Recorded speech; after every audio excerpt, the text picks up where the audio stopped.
screen langsung ngadep kita, langsung driver oriented, keren banget. Aduh, ini gimana nih? Ini gimmick tapi keren loh menurut saya. Wah, keren. Konser lampu dari mobil ini. Ya, overall mobil ini keren. Mobil ini full of gimmick, tapi harganya sih nggak gimmick ya, harganya sih.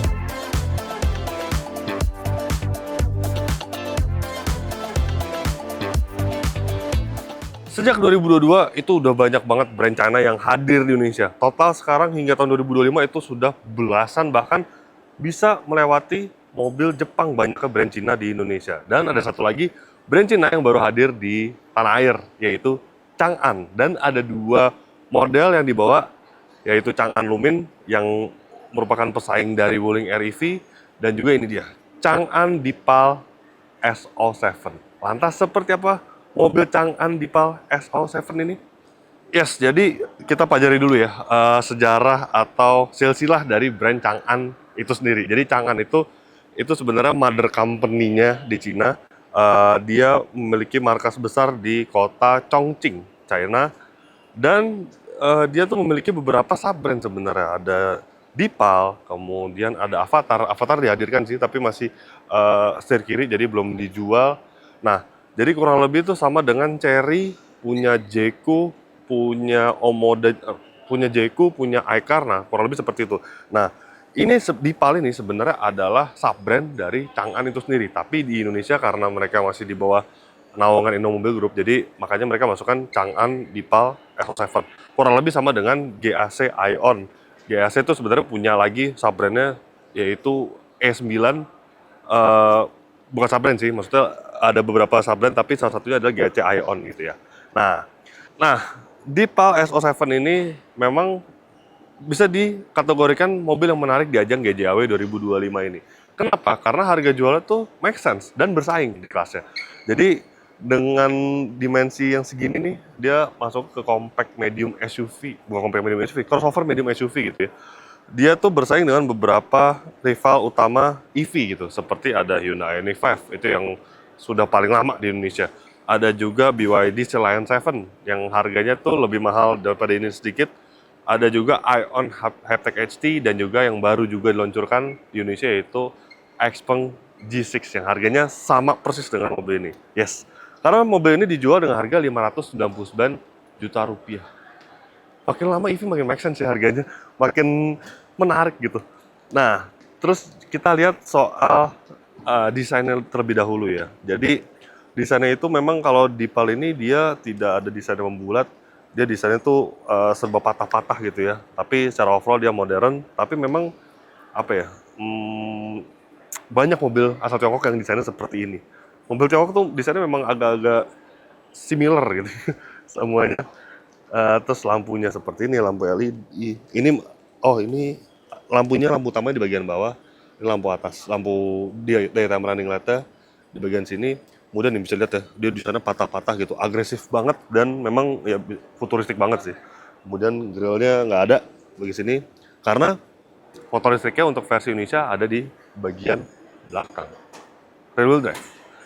Nah, kemudian bagian bawah ada sedikit lubang udara untuk sistem pendinginan AC. Nah, di bagian depannya, wah, front trunk gede banget ini. Ini bisa menyimpan berbagai macam barang di balik front trunk ini kalau kurang space di bagasinya. Ya, jadi kalau motor listrik itu ada di bagian belakang karena dia berpenggerak roda belakang. Nah, ya udah nggak apa-apa kita bahas tenaganya, spesifikasi di sini ya. Jadi Chang'an Deepal SO7 ini untuk versi Indonesia dia dihadirkan dalam satu varian penggerak di tanah air. Baterainya berkapasitas 79,9 kWh dengan range yang cukup jauh. NEDC itu dia mencapai 560 km, klaimnya Dan untuk tenaga motor listriknya dia mencapai 214 horsepower serta torsi 320 Nm. Dan menurut Chang'an sendiri, dia mengklaim bahwa mobil ini mampu berakselerasi 0 sampai 100 km per jam tidak sampai 7 detik. Luar biasa. Dan ini dia bagian sampingnya. Jadi secara dimensi ini mobil sebenarnya cukup besar gitu ya. Karena dia dimensi panjangnya mencapai 4,7 meter. Kemudian wheelbase-nya 2,9 meter. Artinya wheelbase-nya hampir setara dengan Hyundai Ioniq 5. Ya setara mungkin dengan Lion 7 dan juga Hypertech HT. Nah, untuk desain sampingnya memang ya bisa dilihat ya, atapnya seperti ini. Ke bagian belakangnya tuh melandai gitu ya. Bagian sampingnya seperti ini, ada sedikit aksen-aksen hitam. Dan untuk pelek, dia dibekali dengan pelek diameter cukup besar, yaitu ring 20 yang dibalut dengan ban 255/45 ring 20. Apakah belakang ngebelang bannya? Enggak, sama 255/45 ring 20. Spion seperti ini, ada kamera 360-nya, dan untuk bagian atas dia dilengkapi dengan atap kaca.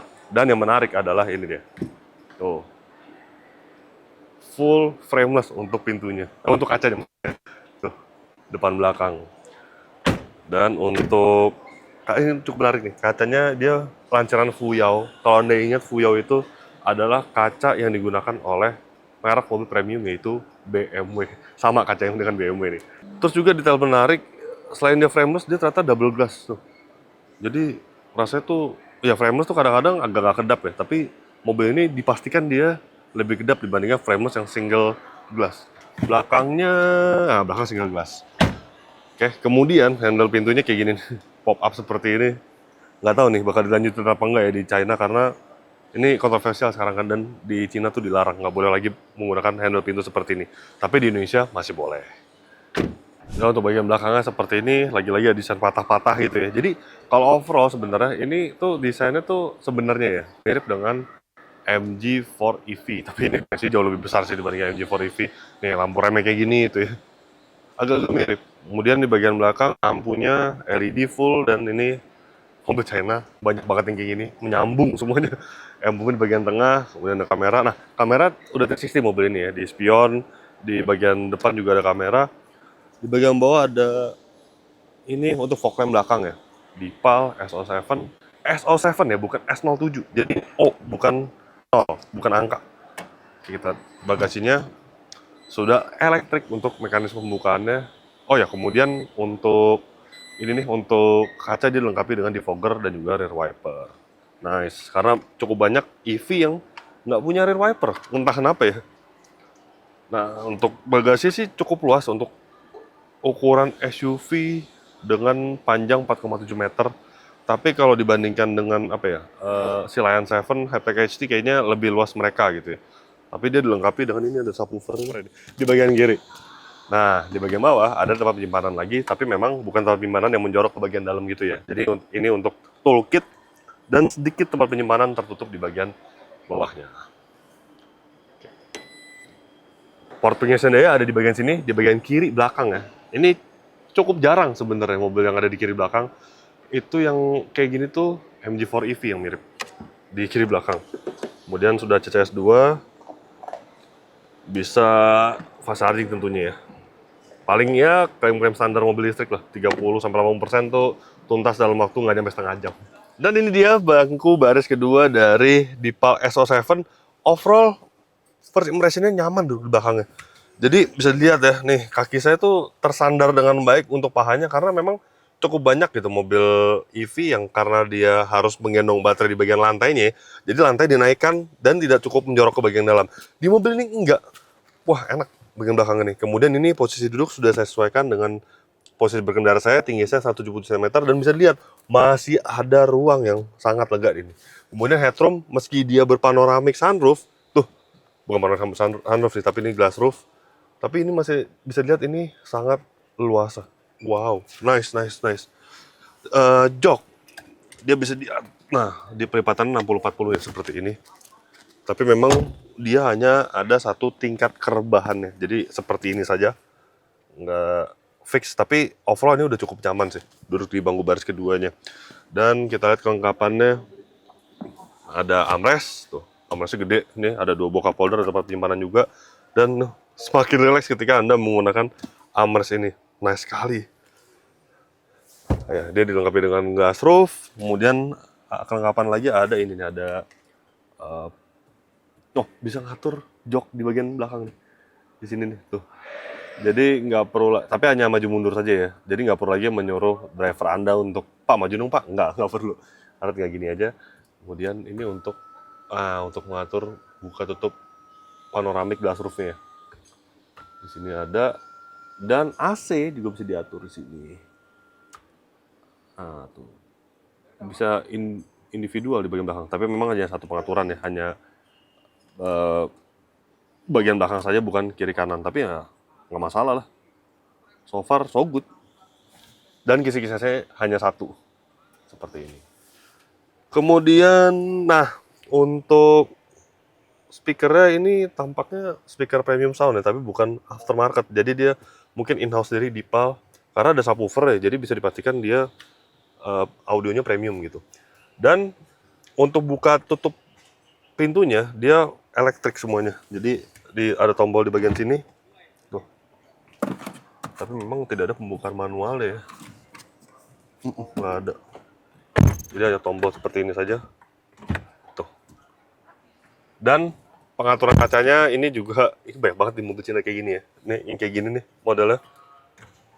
Terus dia invert axis gitu. Jadi kalau mau buka tekannya ke atas bukan ke bawah. Kalau mau tutup ke bawah bukan ke atas. Banyak banget mobil Cina kayak gini nih. Ya udah, kita ke bagian depannya. Nah, kalau BYD punya screen atau sistem entertainment yang bisa diputar-putar, nah kalau di Dipal SO7 agak lain nih. Karena keren banget nih. Nih ketika duduk, screen-nya langsung ngadep kita, langsung driver oriented, keren banget. Wah, keren. Oke, tapi sebelum membahas sistem entertainment, kita bahas yang lain dulu ya, karena ada beberapa aspek yang harus kita bahas gitu ya. Yang pertama adalah ini materialnya soft touch full ya. Jadi bagian belakang tuh juga soft touch. Bener-bener ya, mobil Tiongkok tuh kalau masalah build material sih nggak main-main sih, selalu kayak gini nih. Joknya juga keren. Memang dia bakat modelnya, tapi material tuh berkelas gitu loh. Untuk harganya 599 juta rupiah. Kemudian desain dashboard juga keren, clean, minimalis gitu ya. Tapi terkesan modern. Nah, untuk instrumen kasar memang dia tidak ada. Jadi semua terintegrasi di layar tengahnya. Tapi dia ada head-up display yang dipantulkan ke kaca. Coba kita nyalain ya. Karena kebetulan kita megang kuncinya nih.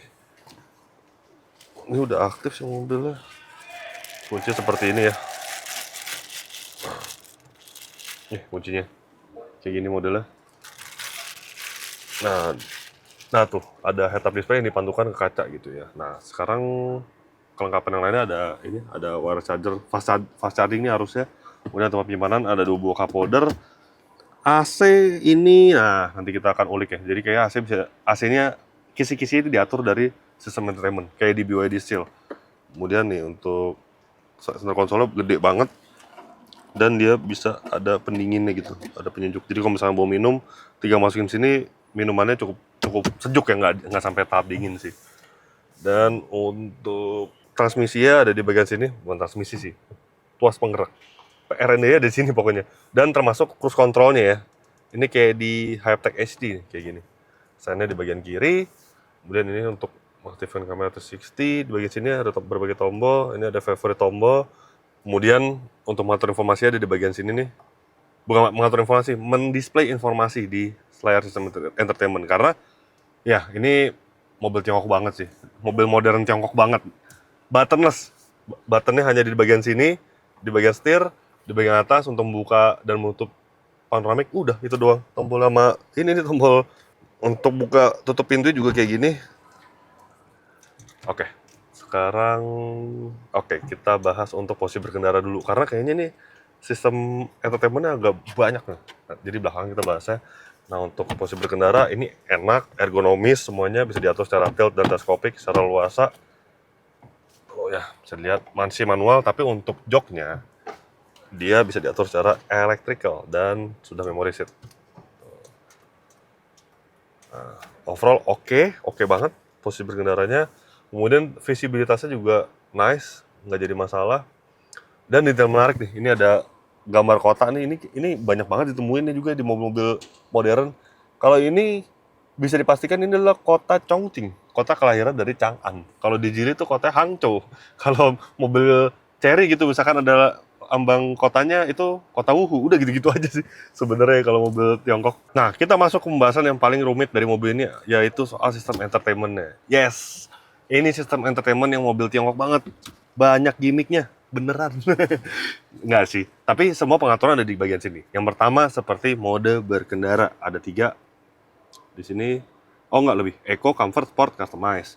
Kemudian musik standar lah, itu sistem entertainment ya harusnya ada itu.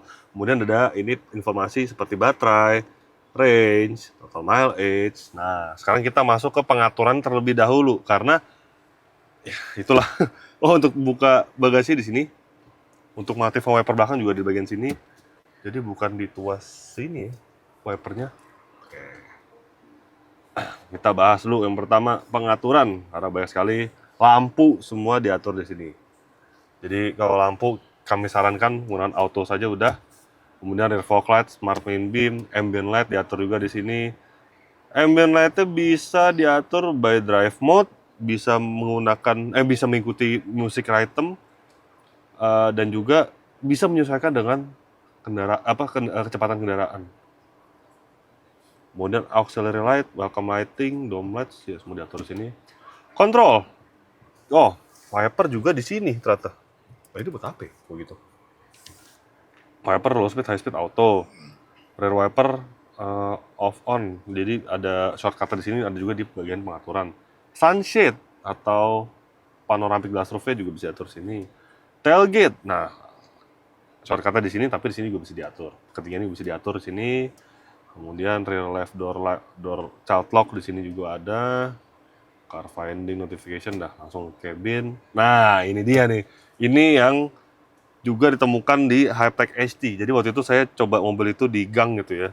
Terus saya baru sadar, baru ingat gitu. Ini cara ngelipet spionnya gimana ya? Mesti mengulik sistem entertainment-nya. Tapi kayaknya harusnya bisa deh dia menggunakan ini voice command ya. Tapi di mobil ini belum diaktifkan. Di sini set adjustment, drive seat easy access, screen rotation bisa diatur ya. Gini. Tuh, jadi bisa angle ke kiri juga. Ah udah gini aja deh, biar gampang ya. Nah, bisa dikalibrate, shortcut keys. Tuh, enak ya, kamera langsung ngadep ke sistem entertainment. Kemudian energy consumption bisa diatur. Tuh, charging settingsnya ini advance ya, bisa diatur maksimalnya mau berapa, 100%, 80%. Biasanya tuh kalau Anda penggunaan pribadi gitu ya, dimaksimalin di 80% untuk penggunaan harian karena biar baterainya lebih awet. Bisa di schedule juga. Kemudian energy consumption measurement metode bisa diatur mau NEDC atau WLTP. Nice. HUD-nya bisa diatur juga di sini tuh. Ya. Termasuk sistem radar ADAS-nya. Drive mode tadi ada 4, acceleration mode-nya karena customize dia bisa diatur. Kalau di sport nah gini aja cuma satu pengaturan. Jadi kalau di customize tuh steering mode bisa diatur juga. Ini regenerative braking-nya standar, strong, customize. Wah, luar biasa ini. Customize-nya bisa macam-macam banget. Si regenerative braking itu bisa dari 0% sampai 100%. Fleksibel banget ya. Brake boost mode, release the brake pedal before adjusting a brake boost. Oh ini untuk tingkat kekuatan pengeremannya gitu ya. Kalau mobil listrik memang bisa diatur semuanya. Cruise pilot atau ADAS. Banyak sih, ada adaptive cruise control udah pasti, speeding alert, lane change assist atau lane keeping assist ada, lane departure assist ada, warning method, itu warningnya, forward collision warning ada. Udahlah lengkap lah pasti lah. Display, wallpaper ini standar untuk mengatur ini sih sistem entertainment-nya ya. Sound, notification, ini untuk mengatur sound, voice command. Nah, ini yang paling menarik nih. Jadi mobil ini dilengkapi dengan gestur.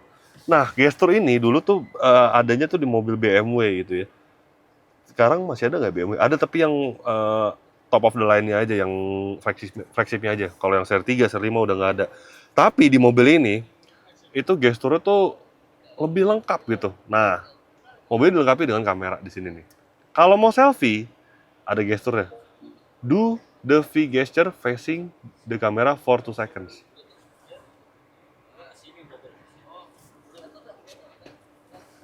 Luar biasa. Aduh, ini gimana nih? Ini gimmick tapi keren loh menurut saya. Wah, keren, keren, keren. Dan bisa dilihat tadi kameranya ya. Hasil jepretan fotonya tuh jernih banget. Bahkan lebih jernih dari BMW i7 yang pernah saya coba. Terus juga sound playback. Langsung nyala. Kalau matiin, kalau mute gini nih caranya. Oh, baca. Ya pokoknya gitu deh. Cara matiinnya gini, jadi ada ininya ya, mute, put your index finger on your lips. Harusnya bisa sih. Hang up the phone, answer the phone, dan juga, harusnya ini. Berhenti lagunya. Aduh, keren, keren, keren, keren, keren. Keren banget. Sumpah ini keren banget. Nah ini pengaturan lainnya kalah. Nah dia dilengkapi dengan chipset seperti smartphone ya. Nih chip modelnya Qualcomm 8155, memorinya 12 GB. 12 GB itu 12 GB kan? Iya, harusnya. Storage 128 GB. Dan bisa dia software update. Dia standar mobil listrik lah. Oke, sekarang kita ke menu utamanya di sini ya. Navigation, integrated ada. Kemudian ada local radio, phone setting, kamera 360 derajat. Tuh ya. Wide angle bisa nggak? Nggak bisa wide angle. Oke, jernih, high definition,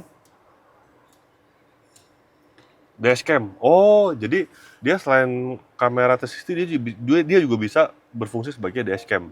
Dashcamnya itu ini bisa diatur nih 1 minute, 2 minutes, 5 minutes. Driving information overlay. Oh ya, ini benar-benar sama kayak dashcam pada umumnya ya. Jadi dashcamnya udah built-in gitu ya. Sama dengan BMW i7 yang pernah saya tes waktu itu. Sama iX juga ada. Ini fitur ala-ala BMW nih. Keren, keren, keren kan. Terus ada apa lagi? Ada scene mode. Nah, scene mode ini juga banyak ditemukan di mobil China memang ya. Jadi mereka tuh ada kayak beberapa tim gitu. Pertama kali sebenarnya di BMW sih awalnya. Jadi konstan. Tapi kalau di Cina tuh lebih banyak gimmick ya, kayak smoking mode. Kalau Anda perokok, ini tinggal diaktifkan aja. Jadi dia when smoking is detected, the vehicle will automatically lower the windows. Jadi dia akan otomatis menurunkan kaca, kemudian mengaktifkan sirkulasi udara gitu ya. Camping mode. Nah, kalau Anda mau camping gitu ya, dia cabin environment-nya berubah menjadi camping mode. In car care ini kayaknya masih jalan deh mobilnya. Kemudian season mode. Nah, season mode ini pernah saya coba di High-Tech HT. Jadi nanti dia langsung kayak gini. Langsung berubah jadi api unggun misalkan. Terus bisa diatur juga nih besaran hembusan anginnya. Bisa juga snow. Ya ini udah gimmick sih jatuhnya. Tapi ya gitulah mobil listrik harus kayak gini-gini. Car wash mode ya ketika Anda mencuci mobil ini ya Anda tinggal masukkan ke mode tersebut. Dan ini yang juga ada di High-Tech HT dan pertama kali banget sebenarnya ada di Tesla ya, Tesla Model X dan Tesla model lainnya. Ini kayak gini nih. Tuh, dia turunin kaca, countdown sampai 15 detik lamanya. Yuk, 3, 2, 1 dan boom, lampunya main-main ya.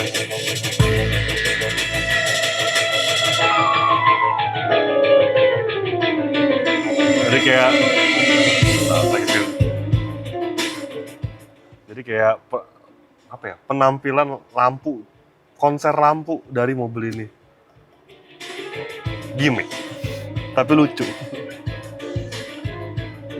Dah, cukup main-mainnya. Dah, udah sih itu aja scene mode-nya. Kemudian files, kamera. Nah, kamera nih bisa dari sini, bisa gesture juga. Energy flow. Nah, energy flow ini berapa sisa baterainya, range-nya, power-nya gimana gitu ya. Kemudian apa lagi? User manual, Android Auto dan Apple CarPlay tentu sudah ada. AC diatur di sini.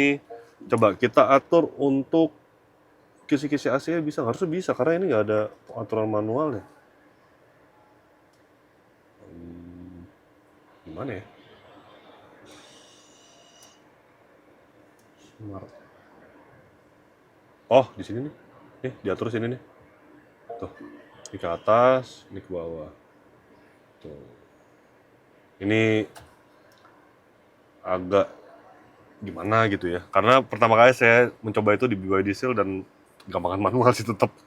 Tapi memang ya ini ala-ala mobil Eropa yang baru tuh juga udah mulai kayak gini. Tapi kalau di Eropa tuh masih ada tombol di sini ya. Kalau ini harus merogoh sistem entertainment. Oke, apalagi yang ada di sini, kayaknya udah semua kita bahas. Oke, dah. Ya overall mobil ini keren, mobil ini full of gimmick, tapi harganya sih nggak gimmick ya, harganya sih bener-bener menggiurkan. 599 juta rupiah Anda mendapatkan mobil listrik seperti ini yang fiturnya melimpah sekali, range-nya jauh, kemudian tenaganya juga mumpuni, desainnya juga keren. Ini oke sih, oke banget, bukan oke malah, ini benar-benar luar biasa.